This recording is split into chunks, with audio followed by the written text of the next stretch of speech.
And thank you everyone who's been able to join us. I was just complaining how cold it is here in Canberra, but thank you for this April 2022 CEBRA research webinar.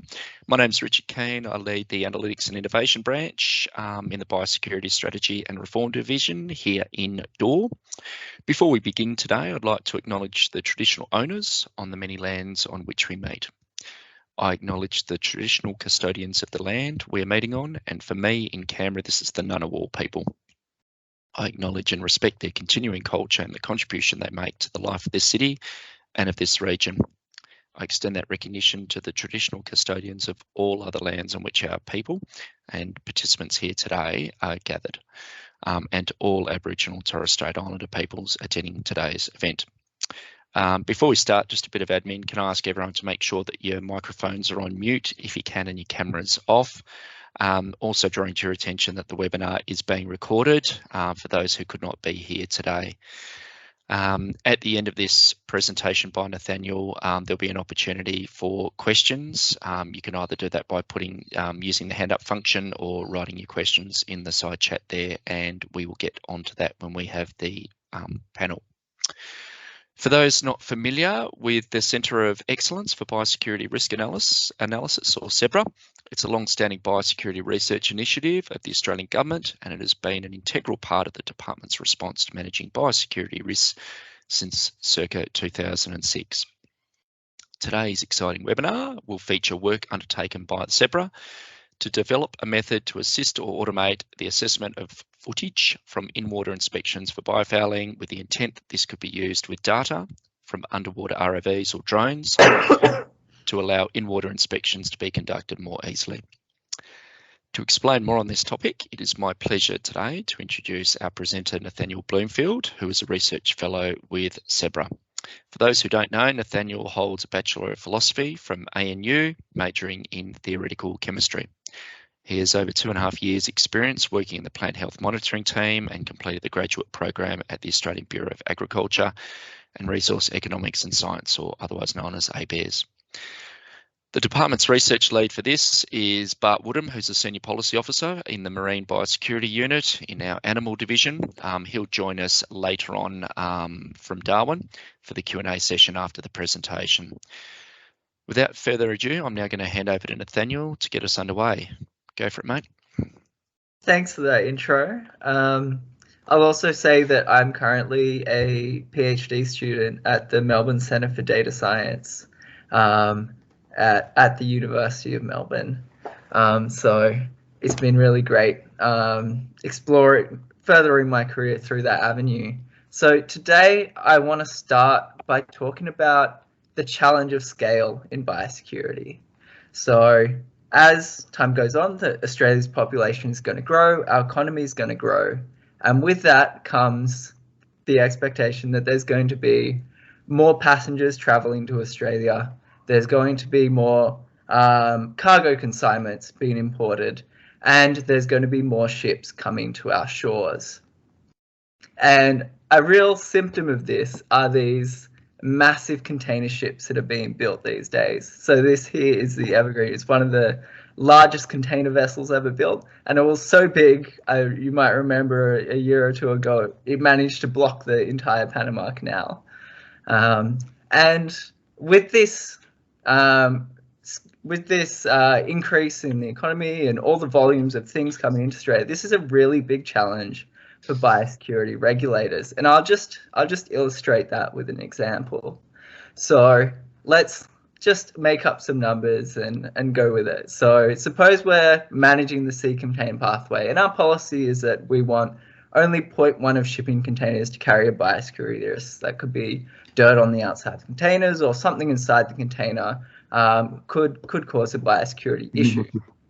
And as the volume of containers coming into the country increase, we scale up intervention so that we keep this rate of leakage constant. So as the volume of the pathway increases, we need to spend more money doing more things to manage that biosecurity risk. So this means that if we had 1 million containers imported, our policy would be saying we're happy to have 1,000 leakage events. That's our current level of risk, and we're happy to accept that. the challenge really comes in as this scales up. So pre-COVID, at least, every 10 to 20 years, we were looking at passenger volumes, container imports, all of those doubling. And so if we now have 2 million containers being imported, we now have 2,000 leakage events. So even though we've invested more resources to keep managing the pathway at that level, we're now having to accept twice as much biosecurity risk as previously.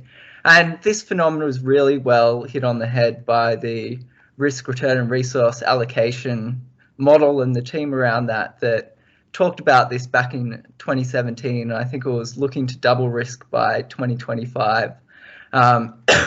But what this means is that if we're going to keep the current biosecurity risk that Australia faces current into the future, we need to either invest more resources at a rate greater than proportional to the pathway, which is really, really hard ask, or we need to be smarter and do more with less. And one of the ways that this can be done is by leveraging data and using machine learning. So machine learning aims to develop computational models that can solve these time-consuming or repetitive tasks and help basically scale up operations. So given some kind of input that could be the passenger information or an image of a container or even a document provided as part of import processes, machine learning models can support or automate decision making by looking at these inputs and providing an output that will make the task either faster or mean that a human doesn't have to look at it. And so this has really been embraced by the department over the last few years to deal with this challenge of scale. Now, I've just got this example here from DOR's Biosecurity 3D X-ray project, where they're looking at training AI to automatically detect biosecurity risks in people's luggage. And the idea is, given this input, we can develop a model which will automatically tell us if something is high or low risk, and that way we can save human labor and improve the throughput of basically our interventions. So these problems are really everywhere in biosecurity. I mentioned the example of X-ray images and using machine learning to automatically detect biosecurity risk, but there's lots of other areas that the department has really embraced this. So we can also look at machine learning in the context of detecting if a passenger or cargo consignment might be high risk, and prioritizing our resources accordingly. And this is work that's been done by CEBRA, but also is being done by the Biosecurity Analytics Center. We can also have a look at import processes and look at automating the review of documents. And one of the things that the Biosecurity Operations Division is working on is looking at trying to detect whether documents provided are fraudulent. And today I'm going to focus on this example of answering the question of, does biofouling on a vessel pose a biosecurity risk? So what we mean by biofouling is basically when hard surfaces are immersed in water, stuff likes to grow on them, and ships are an excellent place for this. So you get things like barnacles, tube worms, all kind of stuff loves to grow on vessels, and when these move around the world as they do, this is a great way for these species to spread and colonize new areas. So the project was to develop some kind of method to assist or automate the assessment of the images and footage for biofouling. And as was pretty well covered before, the reason that we want to do this is the department is looking to upscale their vessel inspections at the border.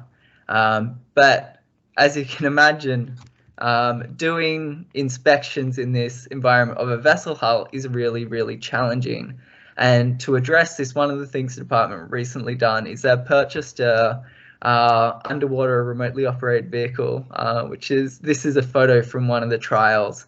so that rather than having to send a diver down, they can send this down, take footage of the hull, and use that to assess the biofouling condition of the vessel. But one of the big challenges of doing this is you can generate hours of footage from looking at a vessel hull. And so, you know, you'll do the inspection, and then decision needs to be made or reviewed, and that footage needs to be sent on. And it can be a massive drain of labor to have to sit down and watch through these videos and figure out, okay,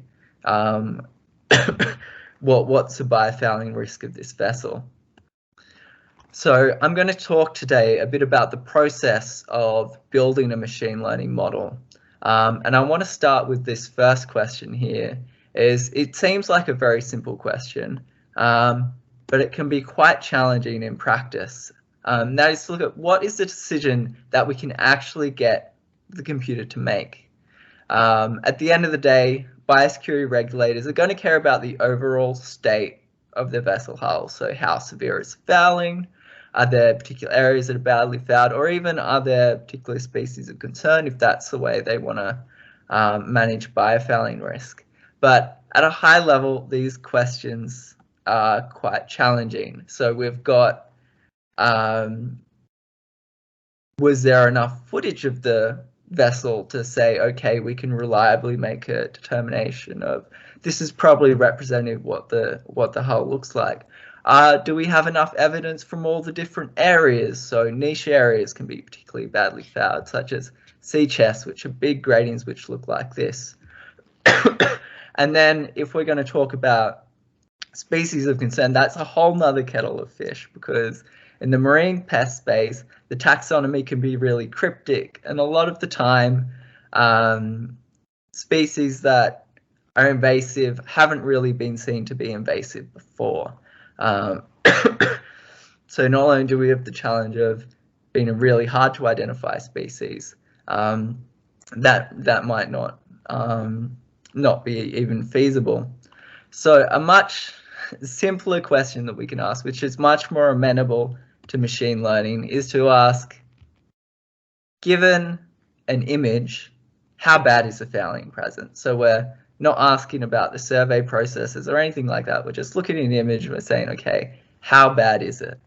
And there's lots of different scales for doing this out in the literature. There's 10-level scales, which vary depending on the macroorganism present. There's 6-level scales. But at the end of the day, we decide to go with the simplest labeling scheme that would achieve our objective of being able to preview these images and tell a regulator, okay, these are the bits that you want to look at.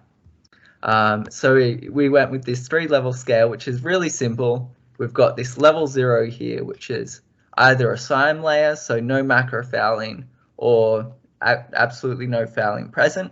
Then we've got level 1, which I like to call a little bit of fouling. And then we've got level 2, which is lots of fouling. And one of the real advantages of using simpler labeling schemes that anyone can understand is at the end of the day, some poor person needs to go through all of these images and provide that categorization, give them that label. And this is a really labor-intensive process, and it can be really slow if the only people that can label your data are experts, because not only are they expensive, but they also have limited manpower. So because our labeling scheme was this simple, one of the things that we could do was use online crowdsourcing platforms to basically recruit people to provide these labels for us. And this is a lot faster than doing it yourself, and a lot cheaper than hiring experts to do it. So this is just an example of the interface that we're able to create on one of these online crowdsourcing platforms to quickly label this data set so that we could train our machine learning models in the first instance. So the other challenging part about these is actually collecting the data. and curating it so that you can use machine learning models. Thankfully, we were able to access a trove of images from surveys that had been previously done from the New Zealand Ministry of Primary Industries, the Australian Department of Agriculture or Environment, and also California State Lands Commission. So we're able to assemble quite a sizable data set, 10,000 images, around 3,000 vessels of a number of different vessel types. But one of the challenges with this data set is that it was quite imbalanced. So what we mean by that is that the majority of images were of that first class, they were clean. There was no fouling present. 20% were then had a little bit of fouling present, and then 10% were heavily fouled. So most of the images in our case that we'll look at were actually just clean. That's important to have that counterexample to the things that we want to detect, which are those lightly fouled and heavily fouled cases. But it does make the machine learning a little bit more challenging, which I'll touch on a bit later. So the style of the data set was from very high quality vessel surveys. So the divers went down with one of these frames. The camera was a fixed distance from the hull, and the images they took were always at this 90-degree angle generally. So one of the things that we had to do was pre-process the data to cut out the middle of these frames, and this also had the advantage of de-identifying it. So we lost these labels which would tell you identifying information about the ship. So we could send these images online and get people to look at them. But then again, also, this is a very high quality data set, which is not generally what you'd see in commercial vessel surveys, which I'll also talk about a little bit later. And I won't give a lot of detail about the training process now that we have data and we have labels, but I want to make this really important point about how you need to split your data into a training and a test set. And the idea is you train or optimize your model on this training set, and then you use this test data to evaluate the performance of the model. And it's really important that you do this for this reason over here. So this is just a plot of accuracy versus epoch, which is basically the amount of time that the model's been trained. And with these lots and lots of machine learning models, you'll find that your accuracy on your training data goes to 100% very, very quickly. And that's a very poor indication of how your model actually performs, because you've been basically telling it the answer that you want it to give. That's why over here your accuracy on your test data is lower, but probably a much better indication of what you could expect. But you also need to think about how you're going to measure model performance on this test data, because using the idea of accuracy, so just a proportion of images or items correctly identified, can be quite misleading in the case of instances where your data set is imbalanced. It's because when you have 70% of your data being the same class, you can create a relatively high accuracy model just by labeling all of your test data to that class. That's 70% accuracy off the bat. That's not bad.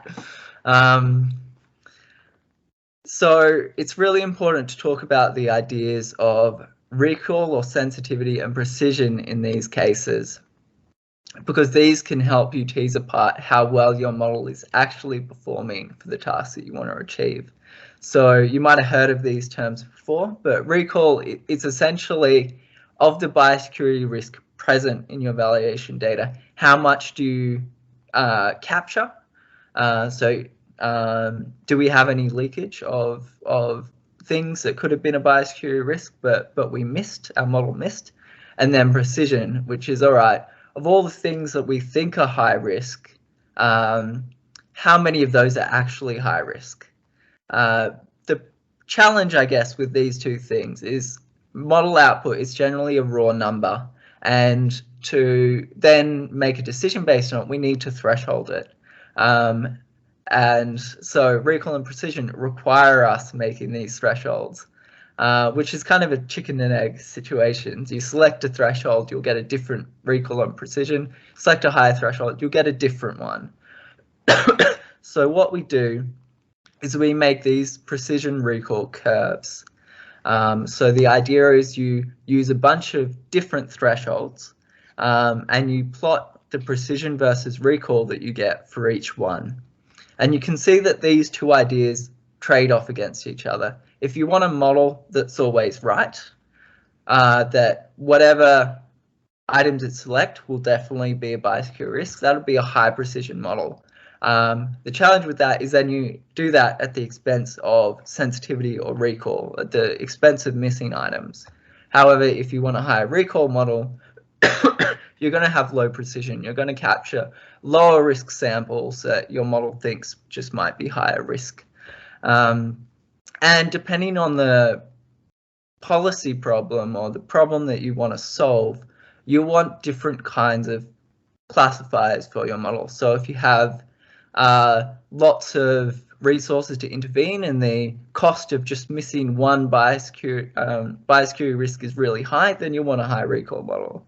If you want if you don't have a lot of resources or you really don't want to bother people who aren't going to be a risk, then you'd want something that has really high precision. So this is a great way to look at applying these models and tuning them for the correct application. But when we want to evaluate how well our model performs in general, we really care about how it compares to experts, because what we have is a very subjective labeling scheme. So we're asking people to look at an image and tell us which category we best think it goes into. So to kind of evaluate this expert subjectivity, we took a small sample of the images from our test set, and we got a group of 3 experts to label them for us. And this allowed us to have a look at how expert classifications diverge from each other. And we looked at this using what's called a confusion matrix, which Bart has often made the joke is it looks very confusing. But basically the idea here is if there were perfect agreement within this group of experts, we have a 1 in each of these diagonal columns. But we don't, which means that experts don't always agree, which is what we expect.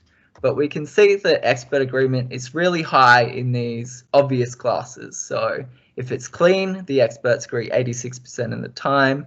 If it's really, if there's heavily fouled, experts agree 87% of the time. It was this middle group really that has the most amount of disagreement, and that really makes sense because this is that edge case where a lot of subjectivity will come into play. But given this data, we can now also make the same plot, but against what our model, the predictions that our model are giving us. So what we can see is that these 2 plots are actually quite similar, surprisingly similar. And this was really promising for the application, the proof of concept of using this neural network model to pre-scan these images and reduce the amount of time it takes for someone to make a determination as to whether a vessel may or may not be a biofouling risk. The challenge is then taking this model where we've had this test data set which we use to evaluate performance, and then taking it into the real world. So as I mentioned before, our data set was really high quality. But as you can imagine, for commercial dive surveys, they're often not that high quality. So we don't have a frame which controls the distance away the camera is from the hull. The images are taken at any old angle, and trying to generalize from our really high quality data to this poorer quality data means that our model isn't as good as it could be.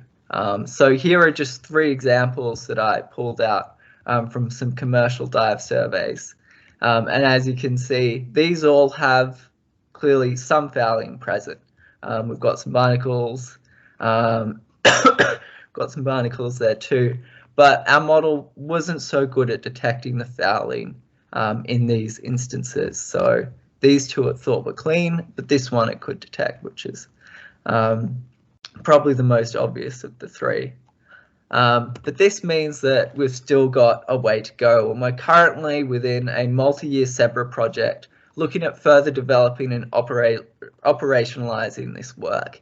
And some of the key objectives of this project include expanding our image data set to include examples from these commercial vessel surveys, which look very different to the original prototype, that data set that we're working with. And we're also given the potential number of images that we could be dealing with, we're looking at cost-effective strategies for labeling and incorporating this new or unlabeled data to build better and better models. And we're currently at the stage where we started with 10,000. Now we have almost 60,000 images to work with, which is a much bigger scale data set. And I'm not sure if we're going to be able to label all of them. So this is really important. And also because into the future, to maintain these kind of methods, you always need to be refreshing the model with new data to make sure that it's still fit for purpose and it's still performing as expected. We're also looking to extend our approach to be able to directly look at video data rather than just looking at still image frames, and kind of incorporate all of this within a neural network model with a prototype user interface, so we can actually start using these models with the department's ROV inspections and the like. So I'd like to thank everyone who made this possible, especially everyone who gave us data, and I'm happy to answer any questions.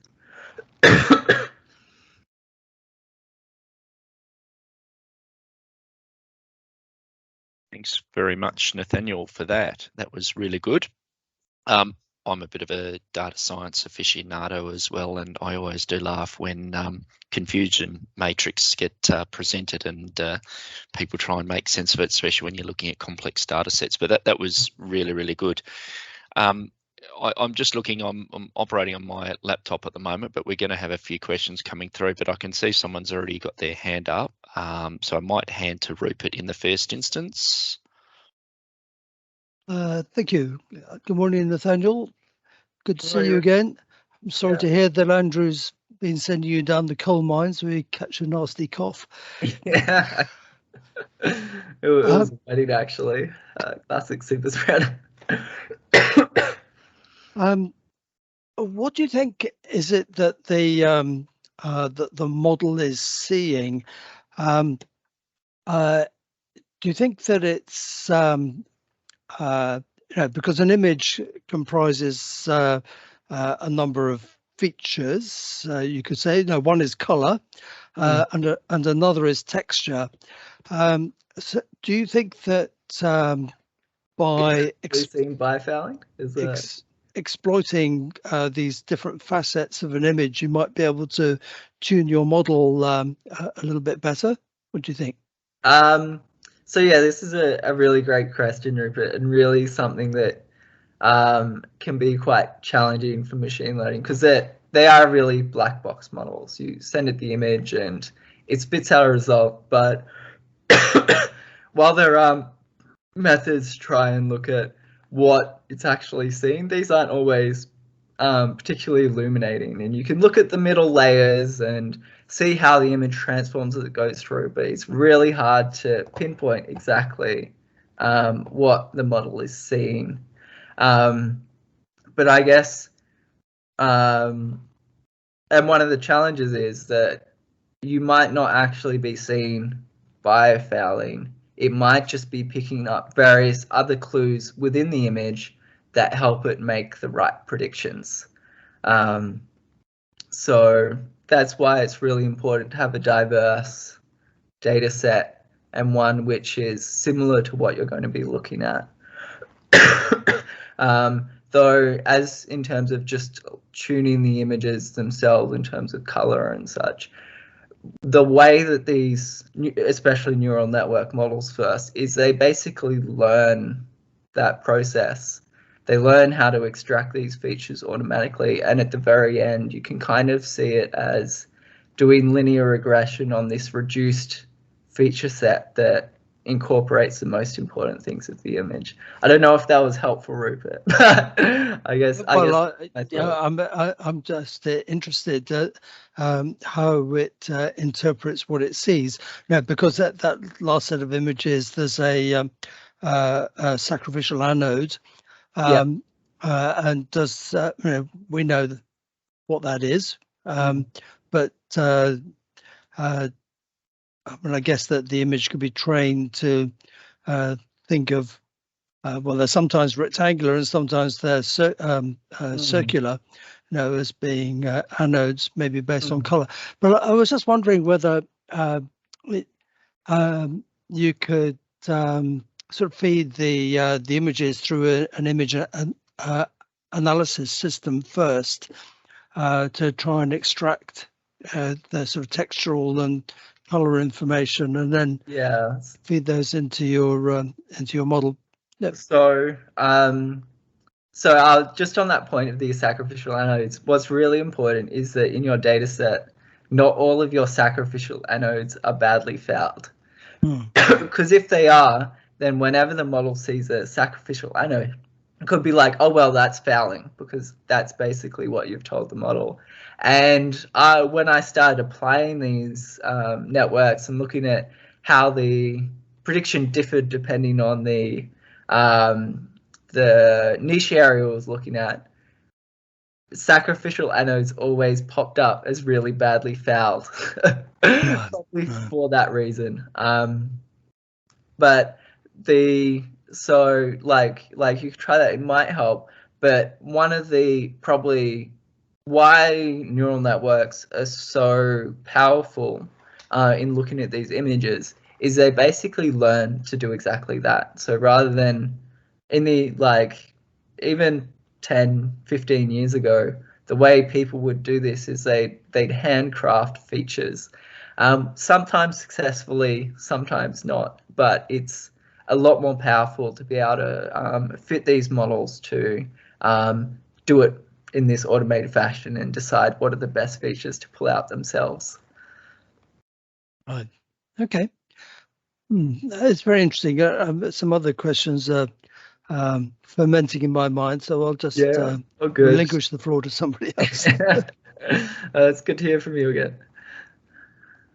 Thank you for those questions, and I guess also coming or flowing on from that, Nathaniel, as well, is the computational sort of costs that can come from running those programs as well when you're trying to train up your models.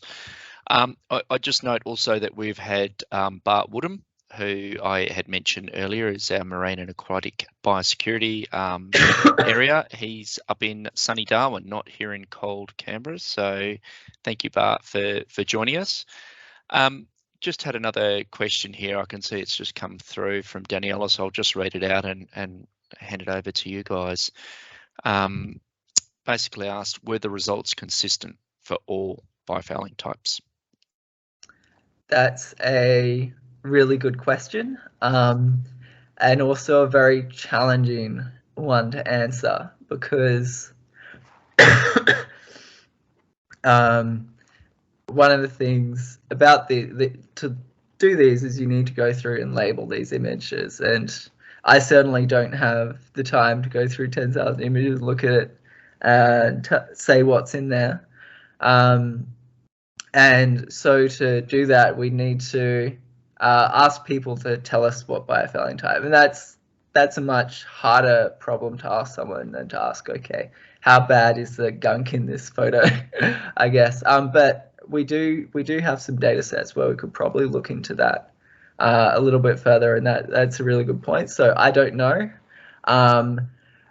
but I guess what's really important is within your data set to have biofouling that's representative of what you're going to see.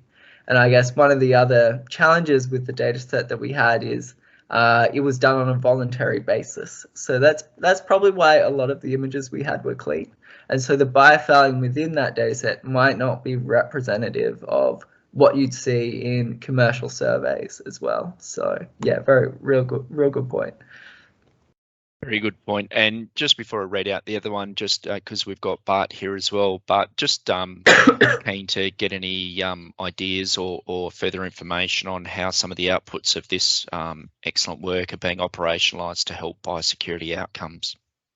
Yeah, so at this point, we're currently in the process of implementing new biofouling requirements, but this project is part of the recognition that that down the track, we won't be able to just use documentary-based assessment to make an assessment or make an accurate assessment with high confidence in all circumstances. So if we're proposing to, say, kick a vessel out of Australia and say, you need to go back to Singapore and clean, you can imagine that that's a direction that is going to potentially cost that company millions of dollars just in taking the vessel from A to B, let alone all of the lost business. So while we're not currently operationalizing this, it's definitely something we're conscious we need to do in the future.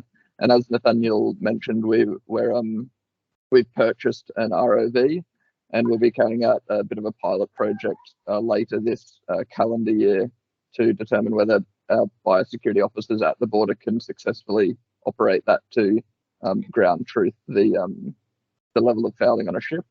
And that's where this system comes in, because we're not expecting our biosecurity officers at the border to be experts in assessing biofouling. They've got far too much stuff on their plate already to add a whole new skill set. Yeah. Yeah, no, good point, I think, but it certainly helps balance that, the operational imperatives, the financial costs, and then sort of getting that blend of technology and human tradecraft to be able to sort of make informed decisions at the border. Just had another question pop in from Jody, thank you, and it was feedback from the human labour or crowdsourced regarding uncertainty in diagnosis sought or incorporated? That's also a really great question. So what we ended up doing when we did the crowdsourcing to initially train the models is we'd get 9 people each to give us a rating of what kind of fouling, how bad the fouling is in the image. And so in the first instance, we were just, all right, we're going to take the average. We're going to take the median to give us just something to go on to see if this idea can work. But we've just recently had some collaborators at the University of Melbourne who are looking at exactly that, who are looking at the uncertainty that's present within those 9 determinations of what the fouling could be. And see if you could actually use that to build better models. And Nathaniel, I might have missed it before because I know we're sort of talking about, clean data sets versus the, other sets that were provided. But did we also consider or use, synthetic data sets? I'm guessing it's a very unique and specialised area, so it's probably pretty hard to do in this case. Yeah, it's really for like images of this scale and with this kind of complexity with the different things that we're trying to see, it's really hard to create synthetic data that would be helpful. So there are methods out there which can create synthetic data based on the data set itself. So you look at your data set and you say, all right, these are what the images look like. We can generate more images. And sometimes that helps, sometimes it doesn't. But for now, we're just looking at the images as they were provided to us. Certainly lots of options to go down and explore. And it might be worth adding there just quickly, now that we have an ROV, or will do very soon, it will be much easier for us to go out and collect new data sets to dump on Nathaniel. Yeah, because we can go out for, say, 3 or 4 hours and collect thousands of images, or just give him the whole video and he can subsample that video from the entire vessel. Yeah, and I think going forward, especially when we start doing a pilot trial and putting this into practice. I think doing that is going to be really important, because that is literally going to be the data that we're going to want to have good predictions on. And in terms of doing machine learning, that's kind of the gold standard of the data you want to have. Yeah, and the ability for us, instead of asking vessel operators very nicely, can you please do a survey of your vessel, and only the ones that think they're clean saying yes in case we kick them out, we'll actually be able to just exercise powers under the Act and say, we're doing an inspection, and we can collect a much more representative sample of what's actually entering the country. Be really good. Very excited about that. And did you say that ROV will be online later this calendar year? Yeah. Yeah, so it's currently being shipped to me here in Darwin. We purchased it off a company in Perth and went over there to undertake some training with it.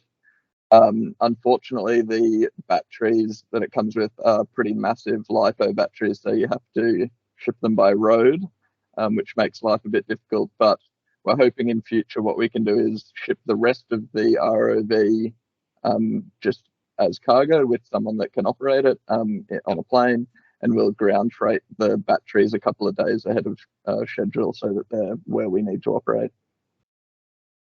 Yeah, I think that's very exciting. Be really good to do, especially in this post-COVID environment. So hoping everything gets up there on time. Did we have any other questions or anything? I can't see any other hands up. Apologies, I'm operating on my small laptop. Oh, here we go. Is that Rupert again? Far away. Yeah, thanks. Yeah, rather than try and type it out, I thought I'd just ask direct. We will, I believe, shortly know some information about the state of the anti-fouling coating from the skippers coming into the country, like when the anti-fouling coating was last applied.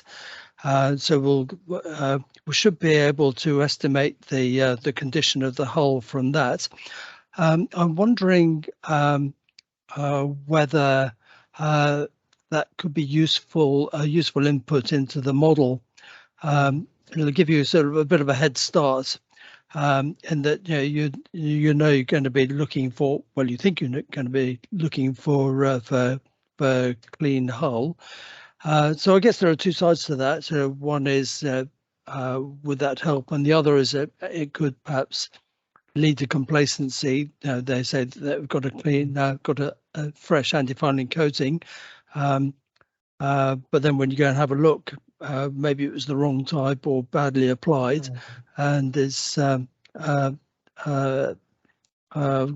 in fouling. So I'm just wondering whether some of these sort of external this external information would help or perhaps hinder, or whether you sort of just want to stick with this standalone. So probably the way that information could probably be best used to do this is if we could kind of match it up with the images that we have. So we could say, okay, do we actually have a representative sample of what we could expect of the fouling in terms of the images that we have? So, if we found that most of the vessels that we've looked at have really poor anti-fouling coating, then that would be a bias that we'd really want to know about. In terms of these models incorporating external information, sometimes that can be helpful in terms of like context and such, but to be honest, it might be there's probably not a lot that's been done on it, I guess, given that these models are just so powerful with the images themselves. So I think, yeah, it's really important that the images that we do train on are representative in those other variables that we might care about. One of the things that we have looked at is not just asking how bad is the fouling in the image, is also, okay, what's the quality of the anti-fouling coating? So is it chipped? Is there pieces of paint missing? And we've found that we also could get quite promising results in that context. And in that, I guess you could kind of go backwards. You could kind of say, okay, they told us that it was a really high quality coating and they just didn't. But the images that we have, either there'd be lots of fouling, because fouling is very related to poor quality coating, but we could also say, okay, but your fouling coating is also really damaged, and that could also be a reason to be concerned about a vessel. Sorry, Bart, go ahead. I was just going to add to that. You mentioned we're going to be collecting some of this information in the near future. So for anyone that doesn't know, as of June 15, there's going to be mandatory questions that vessels will be answering through their pre-arrival report relating to their management of biofouling. And those 3 questions are pretty high level, but depending on how they answer them, they may also be given a series of what we're calling risk questions. So that'll help us to make an initial assessment of risk. And down the line, we could use that data set along with follow-up questions that are asked by our inspectors during, boots on the ground inspections to hopefully correlate with ROV inspections that we're doing down the line. But I think at this point, trying to correlate any of that information with the data sets we have probably wouldn't be possible simply because we didn't collect that data, but it may be possible down the line. Right. Okay. Yeah. So with multi-pronged data sets, yeah. Well, that all sounds great. When you're scheduled to finish, Nathaniel, your PhD? 2024, 25. Yeah, 2024, I think. Good luck. Long haul. Thanks, Rupert.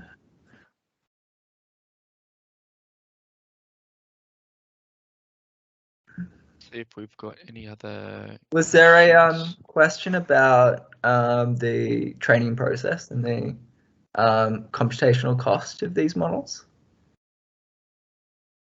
That was just me as an aside out of interest, but if you did have any information on that, it's only because we're, when we're looking at these data sets and noting what Bart's mentioned there as well, when we do want to take that multi-pronged or layered approach, you got to have somewhere to land the data, you got to be able to cross-reference, you got to be able to look at what models are available, and then getting your timely responses, and all that takes computational power and cost, depending on how you're doing it. But yeah, so anything you can provide on that.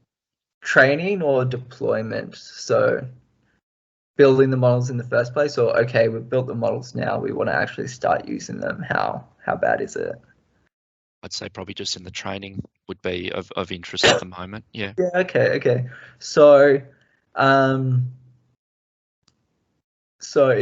say it's really helpful to have access to a supercomputer, and to have access to maybe like I guess depends on the size of the images and also the size of the model you need to get good accuracy, and it can really vary. So for just one run of training this kind of model, I could probably do this on my laptop with a GPU in about maybe half an hour to an hour. So like training one model on that's not particularly large, that on an image size of about 256 by 256, that's probably take you an hour. But the challenge is, I guess, in that you're often not training one model because you need to, there's a lot of things called hyperparameters that go into training a model, that they're kind of like things that are picked that the model doesn't learn itself, but that can really hinder or help performance. And so you kind of need to train multiple models with different hyperparameters to try and find the best ones to get good accuracy. And that can be quite a computationally demanding process. So a lot of the time you need to go to cloud computing that will give you nodes with access to GPUs, or these days there's also things called tensor processing units, which I wish I had access to because they sound great. But I guess one of the really great things about being part of the University of Melbourne and collaborating with you guys on this work is we can leverage their high performance computing infrastructure, where I think they have a supercomputer with something like 100 to 200 GPUs on it, and that is really ideal for doing this kind of work. Of course, lots of compute power as well with that sort of thing, and then flowing into the work that Bart wants to do around the ROV samples as well. That would probably take up a fair bit of space as well. But yeah, so these models are really interesting that they're quite computationally expensive to train, but when you start applying them, it's actually quite cheap and easy. So, for an example, I stood up just kind of like a prototype interface where people can upload images and run the model over it and spit out predictions. And what's actually more expensive than running the model is because it's on the internet, in the cloud, it's actually the upload and download cost of your data is is bigger than the burden of actually running the model itself. Yeah, that's a trick for young players, I think, that one. Have we got any other questions before we wrap it up? I think we might have something there. Oh, okay, thank you, Rupert. It said, might be expensive, but compared to the cost of hiring a team of divers, it's probably very cheap. And I guess then when you're looking at your geographic locales, you've got to cover. So, point taken, it is. In terms of the idea is you're saving, like, exactly the point Rupert made. Like, sure, it's a bit to set up and it's a bit to set up the infrastructure, but it'll save people hours and hours and hours of looking at this footage and being really, really bored. So that's... And as an aside, the cost of standing up a dive team can be anywhere from $5,000 to $10,000 a day, whereas an ROV might, the one we purchased with imaging sonar is just shy of 90 grand. There are cheaper ones available, which we're also investigating. I won't go into that, but you don't have to do many inspections with an ROV to surpass the cost that it would have cost to do it with dive teams. And we have seen in the past, we've stood up dive teams, and before they can actually get to the location and do the dive, the vessel has completed its operations and departed Australia.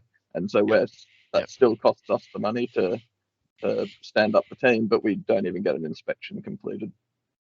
Yeah, that's a really good point. And I think Jason's just put in there, as well as managing work health and safety risks as well associated with all of that. So really good. I don't think we've got any more questions, and I can't see any more hands up at this stage. So look, at this stage, I'd like to just close the webinar. Thank you very much to Nathaniel and Bart as well for joining us and answering all those questions. A lot of interest there from everyone, and appreciate you taking the time. Nathaniel, will this be made available? Are people able to get a copy of this, or is it of the slideshow? Yeah. Happy to send it. Happy for you guys to send it around. Perfect. You've got his contact details. If not, we can facilitate that. But thank you very much. It was really good, really informative, and enjoyed it. And thank you, Bart, as well. Looking forward to seeing how that pilot goes. Seeing as though we're putting a bit of money towards that, I think it'll be really good and really exciting. So no pressure. Just for everyone's awareness, we are going to have another webinar. It'll be towards the end of May. We haven't fixed a date yet, and it's going to be looking at assessing surveillance effects.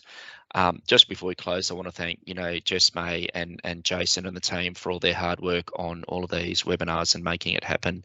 Hope everyone gets a lot out of it. We do appreciate you taking the time to join us today, and looking forward to seeing you all at our next webinar. Thank you all. Thanks for coming.